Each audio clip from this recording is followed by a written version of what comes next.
जय हिंद दोस्तों। आज की इस वीडियो के अंदर हम रॉक्स एंड मिनरल्स के सारे प्रीवियस ईयर क्वेश्चंस करेंगे जो कि हमारे यूपीएससी एग्जाम के अंदर पूछे गए हैं। तो चलिए अपनी वीडियो को स्टार्ट करते हैं। सबसे पहला हमारा क्या क्वेश्चन है, सीडीएस 2015 के अंदर पूछा गया है कि which of the following elements are found in highest and lowest quantity respectively in the crust of earth. Earth की क्रस्ट में सबसे ज़्यादा हाईएस्ट और सबसे ज़्यादा लोएस्ट मात्रा में कौन से इनमें से एलिमेंट पाए जाते हैं, ये बताना है आपको। तो दोस्तों इसका जो करेक्ट ऑप्शन है आपको पेज नंबर 40 में मिल जाएगा, क्लास 11th की जो एनसीईआरटी है फंडामेंटल ऑफ फिजिकल ज्योग्राफी उसमें। तो यहाँ पे अगर आप देखोगे ये टेबल से काफ़ी ज़्यादा क्वेश्चंस आते हैं। इस टेबल को आप अच्छे से याद कर लेना कि जो ऑक्सीजन होता है बेसिकली ऑक्सीजन हमारा अर्थ की क्रस्ट में सबसे ज़्यादा होता है, 46% होता है हमारा। ठीक है, एक तो इसने हाईएस्ट पूछा तो हाईएस्ट तो हमारा ऑक्सीजन हो गया, और लोएस्ट पूछा इसने, फिर लोएस्ट में सबसे ज़्यादा क्या आता है, सबसे ज़्यादा कम हमारा लोएस्ट में क्या है, यहाँ पे मैग्नीशियम है जो कि केवल 2% है। ठीक है, तो इसलिए देखें तो यहाँ पे हाईएस्ट हमारा ऑक्सीजन हो गया और लोएस्ट हमारा मैग्नीशियम हो गया, इसलिए ऑप्शन नंबर डी जो है वो इसका करेक्ट ऑप्शन होगा। ठीक है, तो ये टेबल आपको याद रखनी है। आगे बात करते हैं, the most abundant element in the earth crust is. तो अर्थ क्रस्ट के अंदर सबसे ज़्यादा अबंडेंट एलिमेंट कौन सा है, ये CAPF 2023 के अंदर पूछा गया है। ठीक है, और ये जो भी एग्जाम है इसके अंदर भी पूछा गया है। तो सिलिकॉन दे रखा है, नाइट्रोजन, ऑक्सीजन, कैल्शियम। तो अभी हमने थोड़ी देर पहले ही देखा था कि ये जो टेबल है, मैंने बोला था आपको इस टेबल को याद कर लेना। तो इसने पूछा कि सबसे ज़्यादा अबंडेंट एलिमेंट अर्थ क्रस्ट में कौन सा है, तो सबसे ज़्यादा अबंडेंट एलिमेंट कौन सा है, ऑक्सीजन है हमारा 46%। ठीक है, तो इसलिए oxygen option number C is the correct option. आगे बात करते हैं, NDA 1 2014 के अंदर पूछा है इसने कि स्टेटमेंट 1 कह रहा है कि minerals are found by slow cooling of magma. Statement number 2 कह रहा है हमारा very small crystal are form when lava cools quickly on the surface. तो इसमें से बताना आपको ये कौन सी स्टेटमेंट इनमें से सही है। ठीक है, तो दोस्तों अगर आप पेज नंबर 40 पे आओ तो यहाँ पे अगर आप देखोगे, the basic source of all mineral is the hot magma in the interior of the earth, when the magma cools the crystal of minerals appear. ठीक है, तो minerals are found by slow cooling of magma, ये तो बिल्कुल सही है इस वाले स्टेटमेंट से। ठीक है, और जो सेकंड स्टेटमेंट है, very small crystal form when lava cools quickly on the surface, तो sudden cooling at the surface result in the small and smooth grains. ठीक है, तो अगर एकदम से कूलिंग हो जा रही है सरफेस पे तो बहुत ज़्यादा स्मॉल और स्मूथ ग्रेन्स मिलते हैं, वही इसने बोल रहा कि बहुत ज़्यादा स्मॉल क्रिस्टल मिलते हैं। ठीक है, और जो पहली स्टेटमेंट है ये भी बिल्कुल सही है। तो इसलिए ऑप्शन नंबर बी जो है, both statement are correct individually true, but statement 2 is not the correct explanation of statement 1। ठीक है, क्योंकि ये दोनों स्टेटमेंट का एक दूसरे को लेना देना है नहीं। अगर आप बिकॉज लगा के पढ़ो तो ये स्टेटमेंट जो ऑप्शन नंबर बी है ये इसका करेक्ट ऑप्शन होगा। आगे बात करते हैं, NDA 2 2011 के अंदर क्या पूछा है इसने, विच of the following is a primary rock. इनमें से कौन सी प्राइमरी रॉक है, सेडिमेंट्री, इग्निशियस, मेटामॉर्फिक या फिर नन ऑफ दिस। तो यहाँ पे अगर आप देखो fundamental physical geography page number 42 पे, यहाँ पे स्टार्टिंग में दे रखा है कि जो हमारी जो इग्निशियस रॉक होती है, as igneous rock forms out of the magma and lava from the interior of the earth, they are known as primary rock. ठीक है, तो इसलिए इग्निशियस रॉक जो होगी वो हमारी प्राइमरी रॉक होती है। Option number B is the correct option. आगे, which of the following is not an igneous rock. तो कौन सी इग्निशियस रॉक नहीं है हमारी, ये बताना है आपको। CAPF 2018 के अंदर पूछा गया है, ग्रेनाइट, जिनेसिस, प्यूमिस और बसाल्ट, इनमें से कौन सी हमारी इग्निशियस रॉक नहीं है। ठीक है, तो यहाँ पे अगर आप बात करें पेज नंबर 42 में यहाँ पे अगर आओ तो यहाँ पे सारी चीज़ें दे रखेंगी। ग्रेनाइट हमारा क्या है, ये इग्निशियस रॉक की एग्जाम्पल्स हैं कि हमारा ग्रेनाइट इग्निशियस रॉक है। ठीक है, तो ये तो हो नहीं सकता। उसके बाद हमारा जो बसाल्ट है वो भी हमारा इग्निशियस रॉक है, ये भी नहीं हो सकता। बट जो जेनेसिस होता है ना दोस्तों हमारा, ये जेनेसिस ये हमारा मेटामॉर्फिक रॉक होता है। ठीक है, ऑप्शन नंबर बी इसलिए इसका करेक्ट ऑप्शन होगा। ठीक है, तो ये आपको याद रखना है, इस पर काफ़ी ज़्यादा क्वेश्चंस हैं आगे भी कि जो हमारा जेनेसिस होता है ये मेटामॉर्फिक रॉक होता है, और जो हमारे बाकी सारे हैं ये तो हमारे इग्निशियस रॉक है ही। आगे बात करते हैं, सीडीएस 1 2013 के अंदर क्या पूछा है, इनमें से कौन सा which among the following is not an igneous rock. Again अलग अलग एग्जाम में अलग अलग तरीके से एक ही क्वेश्चन पूछा गया है कि इनमें से कौन सा हमारा इग्निशियस रॉक नहीं है। ठीक है, तो अभी थोड़ी देर हमने पहले पढ़ा था कि जो हमारा जेनेसिस होता है हमारा क्या होता है, मेटामॉर्फिक रॉक होता है। बाकी ग्रेनाइट, बसाल्ट, गैब्रो ये सारे हमारे इग्निशियस रॉक हैं। ठीक है, तो ये अगेन मैंने बताया था आपको कि जो जेनेसिस होता है ये हमारा मेटामॉर्फिक रॉक होता है, इसलिए option number D is the correct option. ठीक है, आगे बात करते हैं, NDA 2 2017 के अंदर क्या पूछा है, इनमें से कौन सी रॉक इग्निशियस रॉक नहीं है। देख रहे हो इग्निशियस रॉक पे कितने ज़्यादा क्वेश्चंस पूछे हैं, यहाँ पे भी इग्निशियस रॉक पूछा है, यहाँ पे भी इग्निशियस रॉक पूछा है, उसके बाद इससे पहले वाले क्वेश्चन में भी इग्निशियस रॉक के बारे में पूछा है। ठीक है, तो अलग अलग एग्जामिनेशन के अंदर एक ही सवाल पूछा जा रहा है अलग अलग तरीके से। ठीक है, तो इसमें से बताना है आपको कौन सी इग्निशियस रॉक नहीं है। ठीक है, अगर यहाँ पे जेनेसिस होता तो अगेन यहाँ पे उसका करेक्ट ऑप्शन जेनेसिस होता, बट यहाँ पे जेनेसिस तो नहीं है। यहाँ पे देखो गैब्रो है, ग्रेनाइट है, बसाल्ट है। अभी हमने थोड़ी देर पहले पढ़ा था कि तीनों हमारे इग्निशियस रॉक हैं, बट जो डोलोमाइन होता है डोलोमाइन हमारा इग्निशियस रॉक नहीं होता है, इसलिए जो इसका करेक्ट ऑप्शन है वो डोलोमाइन है। ठीक है, यहाँ पे अगर आप देखो इसका सोर्स पेज नंबर 42 पे देखो, ग्रेनाइट, गैब्रो, बसाल्ट। ठीक है, बसाल्ट ये तीनों हमारे क्या है, इग्निशियस रॉक हैं। ठीक है, बट जो डोलोमाइन होता है, डोलोमाइन हमारा क्या होता है, एक टाइप का लाइमस्टोन होता है, ये हमारा इग्निशियस रॉक नहीं होता है। आगे बात करते हैं सीडीएस 1 2021 के अंदर क्या पूछा है, इनमें से कौन सा इग्निशियस रॉक का एक टाइप है, which of the following is a type of igneous rock. इसमें से पूछा है मार्बल, हेटाइट, ग्रेनाइट और शेल। तो अभी हमने थोड़ी देर पहले पढ़ा था कि हमारा ग्रेनाइट क्या होता है, हमारा इग्निशियस रॉक होता है ना। तो इसलिए option number C is the correct option. यहाँ पे देख सकते हो पेज नंबर 42 पे आपको मिल जाएगा fundamental of physical geography class 11 की एनसीईआरटी, ठीक है, क्लास 11 की एनसीईआरटी। वहाँ पे पेज नंबर 42 पे आपको मिल जाएगा यहाँ पे कि ग्रेनाइट जो हमारा होता है क्या होता है, वो हमारा इग्निशियस रॉक होता है। तो इसलिए option number C is the correct option. आगे बात करते हैं एनडीए 1 2013 के अंदर क्या बोला इसने, radio active decay provides an internal source of heat for the earth, this helps in the formation of which type of rock. तो ये किस टाइप की फॉर्मेशन के लिए हेल्प करती है, सेडिमेंट्री, मेटामॉर्फिक या फिर ऑल ऑफ दी अबव। तो दोस्तों इसका जो करेक्ट ऑप्शन है वो आपका ऑप्शन नंबर ए है, ठीक है। जो इग्निशियस रॉक है इसके हेल्प में, इसके फॉर्मेशन में हेल्प करती है रेडियो एक्टिव डिके जो हमारी जो अर्थ के अंदर होती है। तो इसका जो करेक्ट ऑप्शन है आपका ऑप्शन नंबर ए है। जो सोर्स है वो आपको डायरेक्टली एनसीईआरटी के अंदर नहीं मिलेगा, वो मैंने इंटरनेट से ढूंढा है। तो जो इसका करेक्ट ऑप्शन है वो आपका इग्निशियस रॉक है। आगे बात करते हैं an upfold in rock is what, an upfold in rock is what. ये हमारा एनडीए 2015 के अंदर पूछा है, ग्रैबन, हॉस्ट, एंटीस्लाइन या फिर सिंकलाइन। तो दोस्तों इसका जो करेक्ट ऑप्शन है वो आपका ऑप्शन नंबर सी है, एंटीस्लाइन। तो यहाँ पे अगर आप देखो कि जो इस टाइप का जो अपवर्ड फोल्ड होता है इसको हम एंटीक्लाइन बोलते हैं, और जो डाउनवर्ड फोल्ड होता है हमारा उसे हम सिंक्लाइन बोलते हैं, ठीक है। तो ये इसने बता रखा है जो अपवर्ड फोल्ड होता है उसे हम क्या बोलते हैं, एंटीक्लाइन बोलते हैं, ठीक है। तो इसलिए ऑप्शन नंबर सी जो है ये इसका करेक्ट ऑप्शन होगा। एनसीईआरटी के अंदर बहुत ज़्यादा एक्सप्लेन नहीं कर रखा, बस थोड़ा बहुत हमारा ये एंटीक्लाइन और जो सिंक्लाइन होता है बस इसके बारे में टच कर रखा है, बट आपको थोड़ा सा इंटरनेट में पढ़ना पड़ेगा इसके लिए।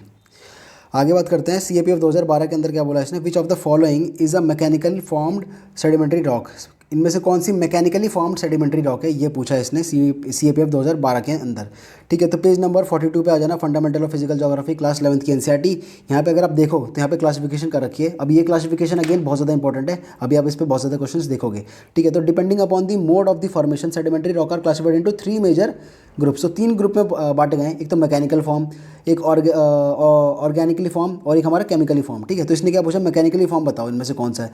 तो मैकेनिकली फॉर्म कौन सा है हमारा, सैंडस्टोन होता है, कॉन्ग्लोमेरेट होता है, लाइमस्टोन होता है, शेल होता है, ठीक है। तो यहाँ पे क्या है, तो यहाँ पे अगर आप देखो तो इसमें लाइमस्टोन भी दे रखा है और हमारा सैंडस्टोन भी दे रखा है जो मैकेनिकली फॉर्म है, ठीक है। तो इन दोनों में से दोनों ही एक तरह से करेक्ट ऑप्शन है, बट जो आंसर की में जो ऑप्शन दे रखा था वो आपका करेक्ट ऑप्शन नंबर सी दे रखा था, सैंडस्टोन। बट ये मेरे को अभी तक समझ नहीं आया कि क्योंकि इस एनसीईआरटी के अंदर तो मैकेनिकली फॉर्म में दोनों दे रखे हैं, सैंडस्टोन भी दे रखा है और हमारा लाइमस्टोन भी दे रखा है, तो ये दोनों ही क्यों इसके सही ऑप्शन नहीं हुए, ठीक है, या फिर ये वाला ऑप्शन नहीं देना चाहिए था।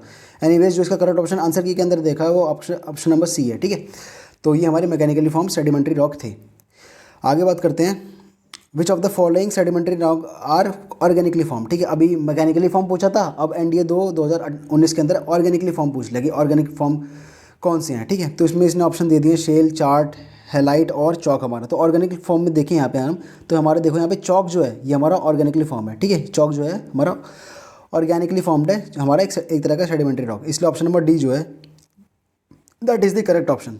आगे बात करते हैं सीडीएस 2022 के अंदर which of the following sedimentary rock has not been formed mechanically. Again उस टेबल से ही पूछा है कि कौन सा इनमें से मैकेनिकली फॉर्म नहीं है, ये इसने पूछा है सीडीएस 2022 के अंदर, ठीक है। तो मैकेनिकली फॉर्म यहाँ पे आप देखें हैं सेडिमेंट्री रॉक का, एक तो सैंडस्टोन होता है हमारा, ठीक है। तो सैंडस्टोन होता है तो ये तो एलिमिनेट कर दो। उसके बाद कॉन्ग्लोमेरेट भी होता है तो कॉन्ग्लोमेरेट भी एलिमिनेट कर दो, ठीक है। उसके बाद लाइमस्टोन होता है, शेल होता है, ये सारी चीज़ें होती है। यहाँ पे इसने ऑप्शन में गिजराइट दे रखा है, और जो गिजराइट जो हमारा होता है बेसिकली हमारा ऑर्गेनिकली फॉर्म्ड होता है, ठीक है। यहाँ पे आप देखोगे अगर तो ऑर्गेनिकली फॉर्म में गिजराइट होता है, तो इसलिए इसका करेक्ट ऑप्शन नंबर डी होगा, क्योंकि इसने पूछा है कि इनमें से कौन से हमारे मैकेनिकली फॉर्म नहीं है, ठीक है। तो गिजराइट जो होता है वो हमारा मैकेनिकली फॉर्म ना होकर ऑर्गेनिकली फॉर्म होता है सेडिमेंट्री रॉक। आगे बात करते हैं why do fold mountains have enormous thickness of sedimentary rock. तो फोल्ड माउंटेन्स की बहुत ज़्यादा थिकनेस क्यों होती है, ये पूछा इसने सीडीएस 1 2011 के अंदर, ठीक है। तो इसका जो करेक्ट ऑप्शन है दोस्तों वो आपको पेज नंबर क्लास 9 की एनसीईआरटी जो है उसमें पेज नंबर 8 पे मिल जाएगा आपको। तो यहाँ पे अगर आप देखें तो due to this collision the sedimentary rock which were accumulated in the geosyncline known as the Tethys were folded to form the mountain system of the western and Asian Himalaya, ठीक है। तो यहाँ पे इसने बेसिकली ये बताया कि जो हमारा एक्यूमुलेशन ऑफ जियोसिंक्लाइन था इसकी वजह से हुआ था, ठीक है। तो यहाँ पे अगर ऑप्शन नंबर बी देखें तो यहाँ पे भी यही चीज़ कह रखा है due to the accumulation of sediment in geosyncline, ठीक है। इस वजह से जो है इसकी बहुत ज़्यादा थिकनेस हो गई थी और जो हमारे जो फोल्ड माउंटेन बनते हैं उसमें हेल्प हुई थी। तो option number B is the correct option. आगे बात करते हैं NDA 1 2010 के अंदर, which of the following is generally found in sedimentary rock. तो इनमें से कौन सा जो एलिमेंट है जो हमारा सेडिमेंट्री रॉक के अंदर पाया जाता है।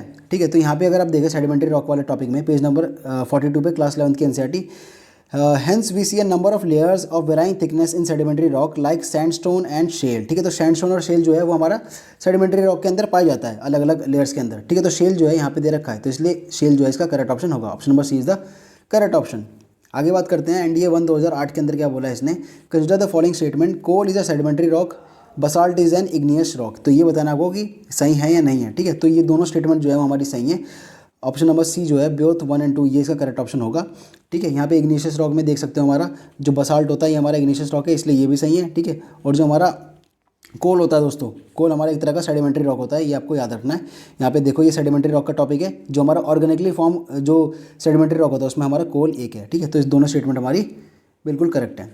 NDA 2 2012 के अंदर क्या बोला है, which of the following rocks does not belong to the same group. एक ही ग्रुप से कौन सी रॉक जो है वो बिलोंग नहीं करती है, ये इसने पूछा है। ठीक है, तो यहाँ पे अगर आप देखें तो शेल जो होता है हमारा शेल, उसके बाद हमारा लाइमस्टोन, शेल लाइमस्टोन हमारा और हमारा सैंडस्टोन ये हमारा मैकेनिकली फॉर्म्ड है। बट जो हमारा स्लेट है, ठीक है, जो स्लेट है वो इसमें कहीं भी नहीं दे रखा, इसलिए जो इस ग्रुप से अलग है वो स्लेट अलग है, इसलिए जो इसका करेक्ट ऑप्शन होगा वो ऑप्शन नंबर सी होगा। ठीक है, क्योंकि जो हमारा शेल लाइमस्टोन सैंडस्टोन ये हमारे तीनों मैकेनिकली फॉर्म्ड है, बट स्लेट इसमें कहीं भी नहीं है। ठीक है, और उसने ये पूछा कि एक ग्रुप में से इनमें से कौन सा है जो एक सेम ग्रुप से बिलोंग नहीं करता, तो स्लेट जो है वो सेम ग्रुप से बिलोंग नहीं करता, इसलिए option number C is the correct option. आगे बात करते हैं which of the following statement about metamorphic rock is not correct. तो इसमें से बताना कि मेटामॉर्फिक रॉक में से कौन सी करेक्ट स्टेटमेंट नहीं है। NDA 2 2022 के अंदर पूछा गया है। ठीक है, तो इसमें दोस्तों जो करेक्ट ऑप्शन है आपका वो आपका ऑप्शन नंबर सी है।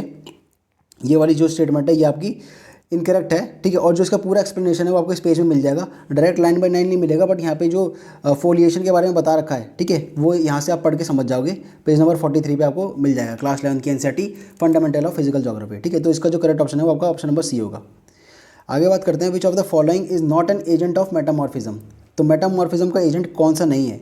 NDA 2018 के अंदर पूछा है इसने कि हीट कंप्रेशन डिकम्पोजिशन या फिर सॉल्यूशन, इनमें से कौन सा जो एलिमेंट है वो मेटामॉर्फिज्म में हेल्प नहीं करता है। ठीक है, तो ये इसका दोस्तों जो करेक्ट ऑप्शन है वो आपका ऑप्शन नंबर सी है। जो डिकम्पोजिशन है ये हमारा मेटामॉर्फिज्म में हेल्प नहीं करता। ठीक है, बाकी जो हमारा हीट होती है इसका भी रोल होता है, जो कंप्रेशन होता है इससे हमारा प्रेशर बनता है। ठीक है, उससे भी रोल होता है हमारा, और सॉल्यूशन का भी रोल होता है। तो ऑप्शन नंबर सी जो है that is the correct option. आगे बात करते हैं NDA 2 2010 के अंदर क्या बोला है इसने, consider the following statement about rocks. तो रॉक्स के बारे में इसने क्या पूछा है, shale become slate through metamorphosis. और स्टेटमेंट नंबर 2 कह रहा है shale is converted to slate when it is subjected to tremendous pressure and high temperature. ठीक है, तो दोस्तों इसमें अगर बात करें तो दोनों स्टेटमेंट हमारी सही है। ऑप्शन नंबर सी जो है ये इसका करेक्ट ऑप्शन होगा। ठीक है, तो यहाँ पे अगर देखो तो मैंने जो इंटरनेट से निकाला है, क्योंकि हमारे NCERT के अंदर डायरेक्टली नहीं मिला था, कि जो हमारा शेल होता है ये हमारा स्लेट के अंदर कन्वर्ट हो जाता है। ठीक है, और कब कन्वर्ट होता है, when it is expose to intense heat and pressure. ठीक है, इस वजह से जो है ऑप्शन नंबर सी जो है इसका करेक्ट ऑप्शन होगा। आगे बात करते हैं, इसने क्या बोला है, quartzite is metamorphose from what. ये हमारा कर्नाटका सिविल पुलिस के अंदर पूछा है इसने कि हमारा जो क्वार्टाइज है इज मेटामॉर्फाइज फ्रॉम व्हाट। तो इनमें से कौन सी एलिमेंट से मेटामॉर्फाइज होता है हमारा क्वार्टाइज। ठीक है, तो इसका जो करेक्ट ऑप्शन है वो आपको इंटरनेट पे ही मिलेगा, क्योंकि डायरेक्टली आपका NCERT में नहीं है। जो इसका करेक्ट ऑप्शन है वो आपका ऑप्शन नंबर ए है। जो सैंडस्टोन होता है, ठीक है, सैंडस्टोन को जब हम मेटामॉर्फाइज कर देते हैं, मेटामॉर्फोसिस के थ्रू गुजरता है तो वो क्वार्ट्ज बन जाता है। तो इसकी आपको एक टेबल बना लेनी है, अभी इस पर कुछ सारे क्वेश्चन आएंगे। तो जो हमारा सैंडस्टोन होता है ये हमारा क्वार्ट्ज बन जाता है, ये आपको याद रखना है। ठीक है, मेटामॉर्फोसिस होने के बाद में। उसके बाद यहाँ पे मैच द फॉलोइंग है, NDA 1 2013 के अंदर पूछा है इसने। इसमें आपको लिस्ट 1 को लिस्ट 2 से मैच करना है। ठीक है, इसमें सैंडस्टोन है, लाइमस्टोन है, कोल है, शेल है, ये पूछा गया था हमारा इस एग्जामिनेशन के अंदर। ठीक है, तो दोस्तों इसका जो करेक्ट ऑप्शन है वो आपका ऑप्शन नंबर डी है। जो हमारा सैंडस्टोन होता है वो हमारा सैंडस्टोन जो होता है बेसिकली इसमें हमारे ये सीमेंट्स और सैंड ग्रेन्स जो होते हैं इससे कंपोज होता है। ठीक है, तो इसलिए जो ए होगा, ए का हमारा क्या हो जाएगा 4 हो जाएगा। ठीक है, ए का हमारा 4 हो जाएगा। और जो हमारा लाइमस्टोन होता है वो हमारा कैल्शियम कार्बोनेट से फॉर्म होता है। और जो हमारा कोल होता है ये हमारा पीट और जितने भी ऑर्गेनिक डिपॉजिट होते हैं अर्थ क्रस्ट के अंदर उसके कंस्टिट्यूएंट से फॉर्म होता है। और जो शेल होता है हमारा ये हमारा it is composed of clay breaking easily into flat flake plates. तो ये जो टेबल है आपको ये याद रखनी है आपको। ठीक है, ऑप्शन नंबर डी जो है ये इसका करेक्ट ऑप्शन है। मैच द फॉलोइंग में पूछा गया था। अगेन यहाँ पे मैच द फॉलोइंग में पूछा है इसमें कि कौन सी जो हमारी ये रॉक है कौन सी उसके अंदर आती है। Match list 1 with list 2। तो स्लेट हमारी क्या है, इग्नेशियस रॉक है या क्या है, या फिर लिग्नाइट हमारी कौन सी रॉक है, बॉक्साइट हमारी क्या है, या फिर ग्रेनाइट हमारी क्या है। ठीक है, तो दोस्तों इसमें अगर बात करें हम यहाँ पे एक देखो जो हमारी ग्रेनाइट होती है, बेसिकली ग्रेनाइट हमारी क्या होती है, अभी थोड़ी देर पहले हमने पढ़ा था, हमारी इग्निशियस रॉक होती है, ठीक है। तो डी का हमारा क्या हो जाएगा, 1 हो जाएगा। उसके बाद हमारी जो बॉक्साइट होती है, बॉक्साइट हमारा नॉन फेरस मिनरल्स के अंदर आता है, ठीक है। नॉन फेरस मिनरल क्या आता है, यानी कि सी का हमारा 3 हो जाएगा। उसका जो कोल की मैंने बात करी थी, कोल हमारा ऑर्गेनिकली सेडिमेंट्री रॉक था, ठीक है। ये मैंने आपको बताया था, ऐसा सेडिमेंट्री रॉक जो कि ऑर्गेनिकली फॉर्म होता है, ठीक है। तो जो हमारा कोल होता है, कोल का ही एक फॉर्म होता है लिग्नाइट, ठीक है। जो कोल की एक वैरायटी होती है लिग्नाइट, ठीक है। तो लिग्नाइट भी एक तरह का हमारा कोल ही होता है, ठीक है। तो कोल ही होता है, तो मतलब ये भी हमारा सेडिमेंट्री रॉक के कैटेगरी के अंदर आएगा, ठीक है। यानी कि बी का हमारा 4 हो गया, हमारा डी का हमारा 1 हो गया, और सी का हमारा 3 हो गया। यानी कि ए जो है स्लेट हमारा, ये हमारा स्लेट का हमारा ए का 2 हो गया, ठीक है। तो इस हिसाब से हमारा जो ऑप्शन नंबर बी है, that is the correct option. आगे बात करते हैं, कंसिडर द फॉलोइंग स्टेटमेंट। ये हमारा एनडीए 1 2022 के अंदर पूछा है। Rocks do not remain in their original form for long and undergo transformation. Statement number 2 कह रहा है transformation of rock is cause by weathering, erosion and metamorphic actions. तो इसमें दोस्तों जो करेक्ट ऑप्शन है वो आपका ऑप्शन नंबर सी है। जो दोनों स्टेटमेंट है ये बिल्कुल सही है, क्योंकि आपको ये पता है जो रॉक्स होती हैं इसमें बेसिकली क्या होता है, एक पर्टिकुलर पीरियड के बाद वहाँ पे उस रॉक पे क्या होता है, वेदरिंग होनी स्टार्ट हो जाती है। वेदरिंग किससे होती है, जो हमारी बहुत सारी जो विंड्स घूमती हैं वहाँ से, उस वजह से बारिश पड़ती है, स्नो पड़ती है, उस वजह से जो रॉक्स है वो अपनी ओरिजिनल फॉर्म खोने लगती है, ठीक है, और ट्रांसफॉर्म होने लग जाती है। बिल्कुल सही है। और ट्रांसफॉर्म कैसे होगी, हमारी वेदरिंग वगैरह सही तो होगी, ठीक है। तो इसलिए जो है इसका जो ऑप्शन नंबर सी है वो उसका करेक्ट ऑप्शन है, ठीक है। बाकी पेज नंबर 42 में रॉक साइकिल के अंदर इसने डिटो ये चीज़ बता भी रखी है, rock do not remain in their original form for a long time but undergo transformation, ठीक है। आगे बात करते हैं, एनडीए 1 2014 के अंदर क्या पूछा है, what is the correct sequence from smallest to largest grain of the following types of clastic rocks. तो इसमें आपको बताना है स्मॉलेस्ट से लार्जेस्ट आपको बताना है, ठीक है, असेंडिंग ऑर्डर में बताना है, आपको अरेंज करना है। तो दोस्तों इसमें जो है आपको इंटरनेट की हेल्प लेनी पड़ेगी।